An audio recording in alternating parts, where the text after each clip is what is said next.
मिरासाहेब दर्ग्यात आज कोलारवाले साहेबांच्या भक्तांनी गलीफ अर्पण केला। आज मिरजेतील सुप्रसिद्ध असणारे देवस्थान यांच्या 649व्या उर्सानिमित्त कोलारवाले साहेबांच्या भक्तांनी गलीफ आणि फुलांची चादर अर्पण केली।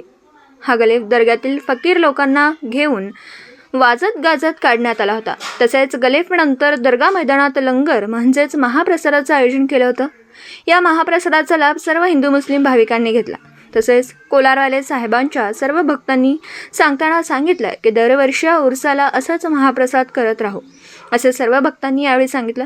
N24 मराठी न्यूजसाठी मिरजहून प्रतिनिधी मुस्तफा मुल्ला।